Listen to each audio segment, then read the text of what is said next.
Hello अस्सलाम वालेकुम। Story time. So I don't no क्यों मेजरली मेरे साथ ऐसे हो रहा है कि जो एल्डर वुमेन मेरे साथ बैठती है उसका मेरे टूवर्ड्स में थोड़ा अजीब रिएक्शन होता है, जबकि लड़कियों को तो ऑब्वियसली मतलब लाइक सपोर्ट करना चाहिए, लेकिन ये ऑपोजिट हो रहा है मेरे साथ। तो मैं इससे पहले आपको एक्सप्लेन करूँ, जाओ और मेरे यूट्यूब चैनल को सब्सक्राइब करो। कुछ टाइम पहले एक राइड को एक्सेप्ट की, तो वो पैसेंजर्स जो थे उसके अंदर एक आंटी थी और एक उनका बेटा था, उनके बेटे ने राइड करवाई थी। जब एज़ यूजुअल मैं उनकी लोकेशन तक पहुँची तो रास्ता बंद, मतलब डोर गली का गेट बंद था, और मुझे उनको जब मैंने उनको कॉल की तो उन्होंने मुझे कहा कि आप ऊपर से आ जाओ क्योंकि मेरे साथ मेरी अम्मी है, तो वो कन्वीनियंट नहीं है मेरे लिए आना। तो मैंने उनको रिस्पेक्ट दी और मैं ऊपर से उन तक चली गई। फिर through out the way they were talking about each other, और उनका बेटा अपनी अम्मी को ये समझाने की कोशिश में था कि we don't need to involve in family conflicts, क्योंकि कॉन्फ्लिक्ट्स ऐसे ही होते हैं और आपको अपने आप को सेव करना चाहिए। आपको ये बात समझने की ज़रूरत है, कोई बंदा आप कुछ कह देंगी तो आपको डिसरिस्पेक्ट करेगा, मुझे अच्छा नहीं लगेगा। और उसकी अम्मी उनको कोई जवाब भी दे रही थी, तो फिर उसने आगे से कहा कि मैं अब्बू को भी ऐसे कहता हूँ, अब्बू भी समझ नहीं पाते और आप भी समझ नहीं पा रहे। और I was listening that thing and I was figuring out in my mind what is going on. और आई वॉज इन लाइक मैं एक लेदर स्टेट में थी, मैं अपनी किसी चीज़ को एनालाइज कर रही थी, अपनी पर्सनल लाइफ की, और I didn't pass any comment to them क्योंकि ऑब्वियसली उनका वो एक पर्सनल मसला था।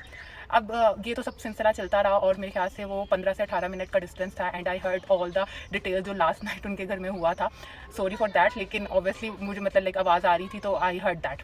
लेकिन अब ऑब्वियसली मुझे उस वक्त तक समझ में नहीं आया था कि आंटी शायद गलत ही है या नहीं है, और उनका बेटा उनको ऐसे क्यों कह रहा है, और बड़ा हम्बली वो उसको समझाने की कोशिश कर रहा था। And I appreciate that of son कि वो अपनी माँ को समझाना चाह रहा था कि मुझे अगर कोई आपको इस तरह से ट्रीट करता है तो मुझे अच्छा नहीं लगता। ऑल्दो लड़के इस तरह से अपनी माँ की तरफ सिंपैथी और समथिंग नहीं रखते हैं।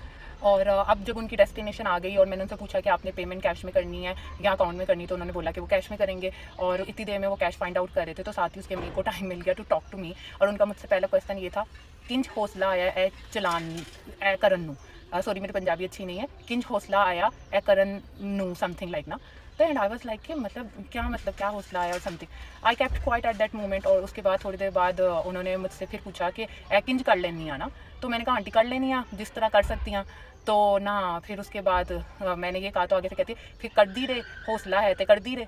तो इट वाज सो मतलब like toxic type thing for me कि आप कंटिन्यूसली आपका बेटा एक चीज़ आपको कह रहा है और आपको जैसे ही टाइम मिला है आपने वो समझने की बजाय और सडन रिएक्शन दे दिया, या जहाँ पे भी टाइम मिला है आपने फटाफट जो कहना था वो कह दिया। So I don't know what it was. और यहाँ ये हमारी जनरेशनल प्रॉब्लम है, लेकिन शायद कुछ लोग कभी बदल नहीं सकते हैं, और we need to figure out it कि हम लोगों ने ऐसे लोगों को कैसे डील करना है।